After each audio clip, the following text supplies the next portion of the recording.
Syiah meyakini tanah Karbala adalah obat.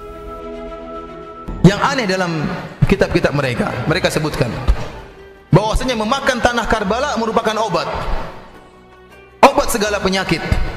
Saya nggak tahu dosisnya berapa sendok sehari.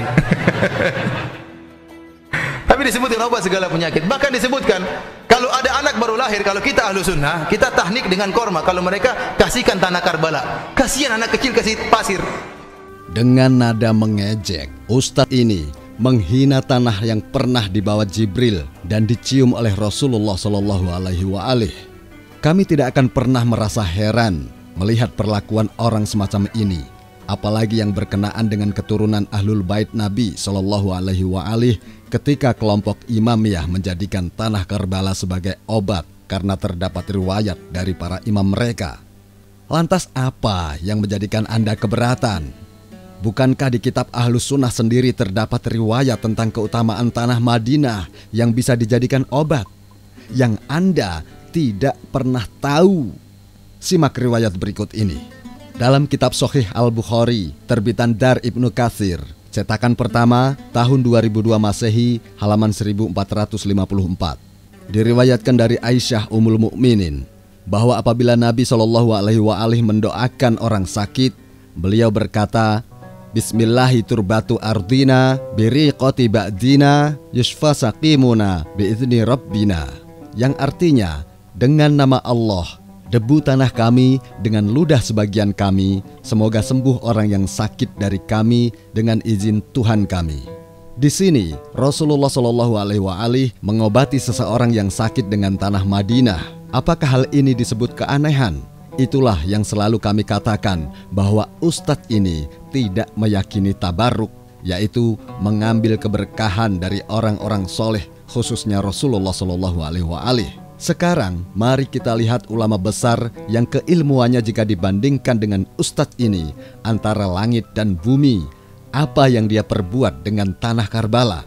Dari kitab Tarikh Baghdad, karya Al-Khatib Al-Baghdadi, salah satu ulama Ahlus Sunnah, jilid 8, terbitan Dar Al-Ghurbi Al-Islami, cetakan pertama tahun 2001 Masehi, halaman 145 dan 146. Al-Khatib Al-Baghdadi berkata, di dalam mengomentari biografi Ja'far Al-Khuldi, Ja'far bin Muhammad bin Nusair, sampai pada kalimat yang dikenal dengan Al-Khuldi, yaitu Ja'far Al-Khuldi adalah ulama besar kaum Sufi.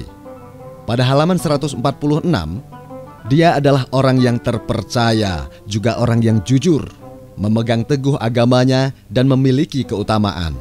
Mari kita lihat apa yang dilakukan oleh ulama besar tokoh Sufi ini di dalam kitab Al-Muntadham, karya Ibn Al-Jauzi, salah satu ulama Ahlus Sunnah, jilid 5, terbitan Darul Kutub Al-Ilmiyah, halaman 346 dan 347.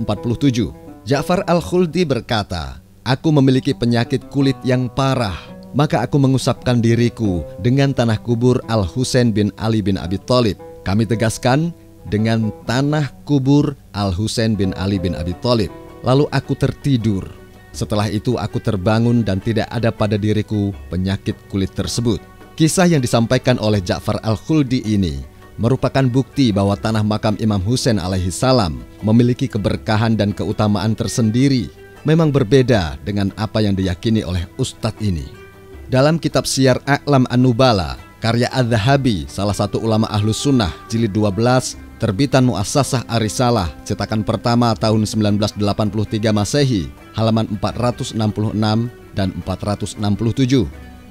Berkata Abu Mansur Ghalib bin Jibril, sampai pada kalimat, ketika kami menguburkan Imam Bukhari, bau harum semerbak keluar dari tanah kuburnya yang melebihi harum misik.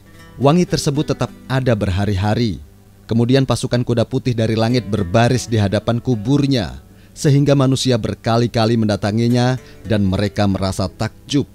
Sementara tanah kubur, mereka telah mengangkatnya dan menggalinya dari kubur sehingga terlihat bagian dalam kubur. Kami tidaklah sanggup untuk menjaga kubur dengan pengawalan, dan kami terkalahkan. Karena itu kami menancapkan pagar kayu di atas kubur sehingga tidak seorang pun dapat menyentuh atau sampai ke kubur tersebut. Namun tetap mereka mengambil tanah yang terdapat di sekitar kubur. Riwayat ini menjelaskan bahwa tanah kubur Imam Bukhari diambil keberkahannya oleh kaum muslimin ketika itu. Namun ketika kami membawakan keutamaan tanah kubur darah daging Rasulullah SAW, yaitu Al-Husain alaihi salam, Ustadz ini kebakaran jenggot. Alasan apa lagi dengan penolakan Ustadz ini tentang keutamaan tanah Karbala kalau bukan karena kebencian kepada Ahlul Bait? Semua fitnah tentang Syiah ini kami serahkan kepada pemirsa di dalam menilainya.